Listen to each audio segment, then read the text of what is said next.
Anybody have any questions? Training? Yeah, I have a question. Yeah. Last week, you talked really briefly about how you are evolving yourself. Yes. Coming in with a wet orange sweatshirt. Yes. Can you talk a little bit more about that, and specifically like when you decide to do that? And I'm really interested to know why you decided to start. I'm bored. Okay. I'm bored. So it's time for me to change some goals, targets, what I want. So you want me to go deeper than that? Yeah, I mean, I'm just really curious because I hadn't heard of anyone really talk. Yes, yes. Okay. Well, look at me. I've stepped out of sales. I only do Wednesday meetings. Yep. I've stepped largely out of client success. I'm out of operations. So I don't have anything to do except for build. So my identity for where I want to go, 2020, I want 20 million, 25 million from TF. I want 7.5 to 10 million from Sales Mentor. I want 22 million in assets for Wealth Cap. Who I was in 2019 is not going to support that. It's not. My goal for 2019, for the whole year, was to get to $1 million a month with traffic and funnels. Did I do that? Yeah. A while ago. In March. So I've been trying to build infrastructure since then. But now it's time, like I'm starting to look at 2020, and $1 million a month is boring to me. So I'm kind of over it. I'm ready to go to the next place. So who do I need to become to get there? This is a more advanced nuance. Like, not necessarily the wisest thing to do is just like try to reinvent yourself when you're trying to hit a goal that you haven't hit yet, you know?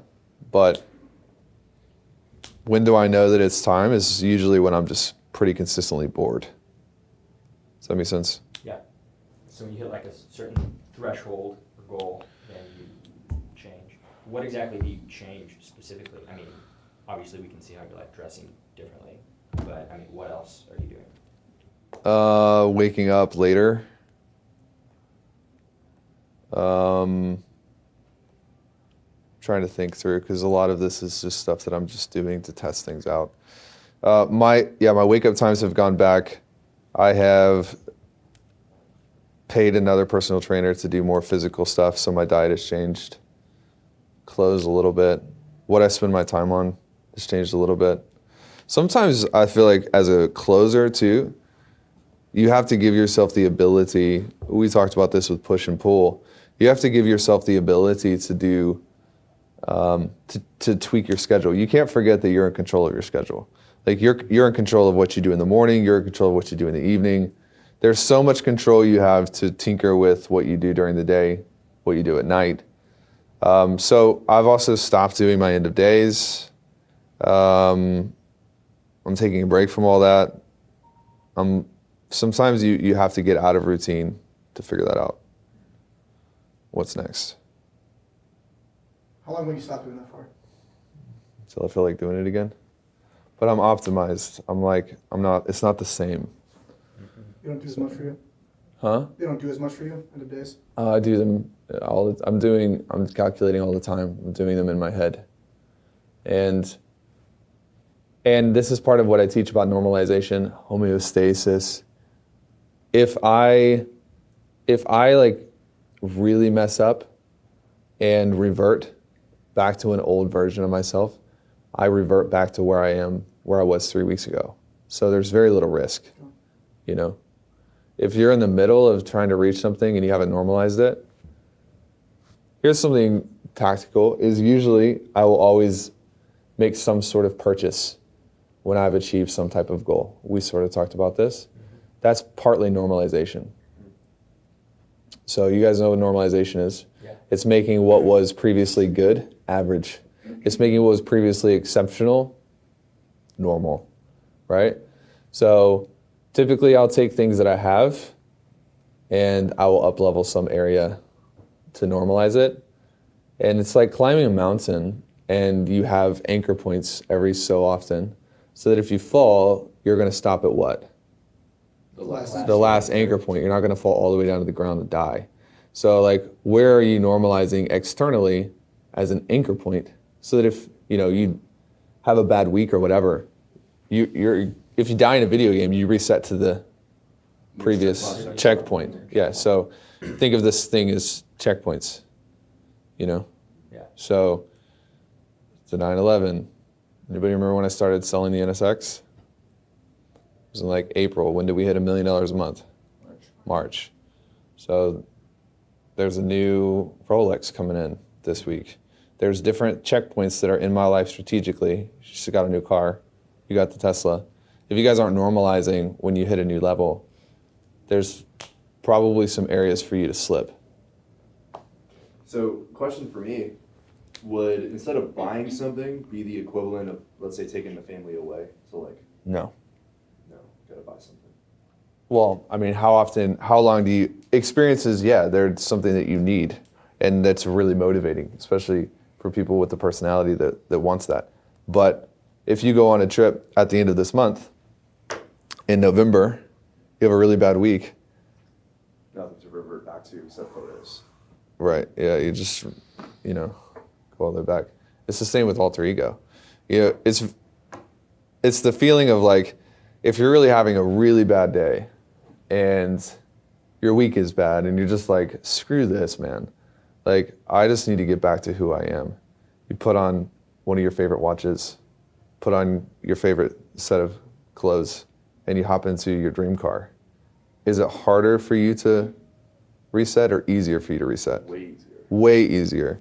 As opposed to being like, man, I've grown so much, but I'm having a really bad day.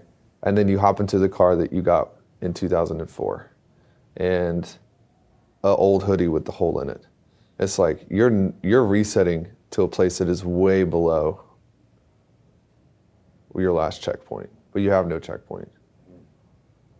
That makes sense. Trinkets, this is all in the Dominican stuff too, if you watch that. The trinkets, there are things that are placed strategically throughout my life so that it's easier for me to remember. Thoughts? No, I mean, that's really good. That answered my question for the most part. And it's all stuff that you kind of talked about before. We just wanted you to expand. Some people have the idea that's like, man, if you need a Rolex to perform, there's something wrong with you. And I'm like, if you just ignore science, like, you're stupid. So I don't care about those people. There is no morality in this. There is true and there is false. There what is real and what is not real. And sometimes people can evolve past needing something, but I don't need a 911 to perform. I don't. But if it's gonna make it easier, then hell yeah. So get past right and wrong. Does that make sense? Yep. And there is like a science behind all of that and everything. Yes. Okay.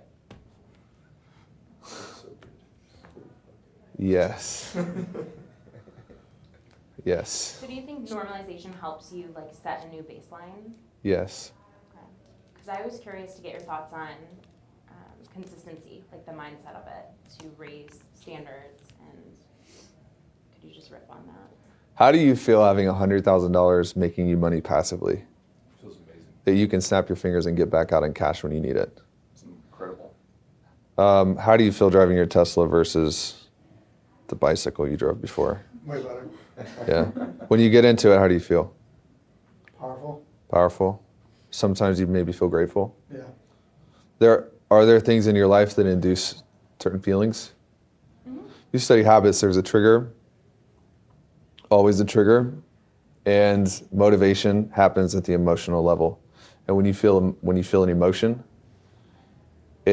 emotion is a trigger for motivators and sub-motivators, and it actually takes your whole biology and it tunes it around whatever that emotion is. Have you ever felt depressed and it's just hard to get out of bed? Yeah. That's biology. Why are the two tied together? Like, can you actually use trinkets to induce certain emotions that wire your body to be in a certain state? Sounds pretty scientific, if you ask me. So if I am looking at the last 5 years of my life, when I was 2015, we lived in Memphis, and I made, at the beginning of 2015, I made $2,100 a month. That's only 4 years ago, 5 years ago.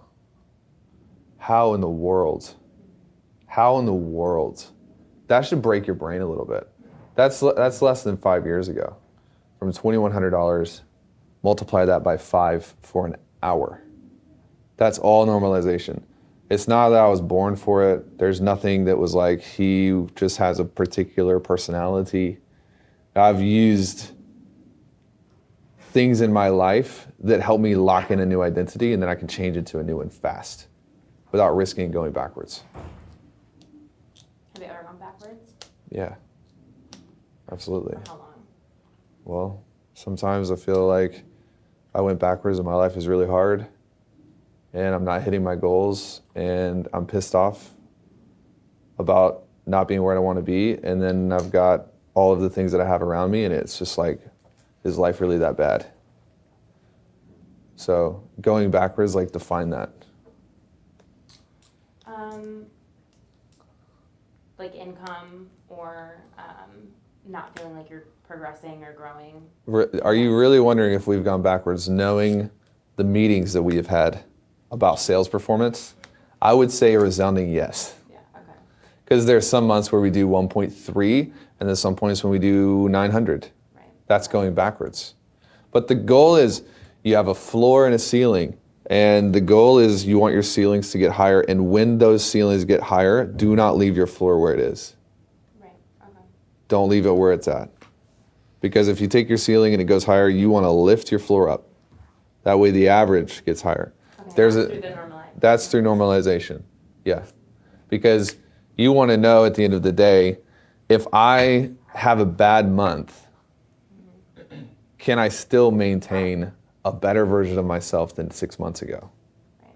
So his bad months are now triple what his old best months used to be.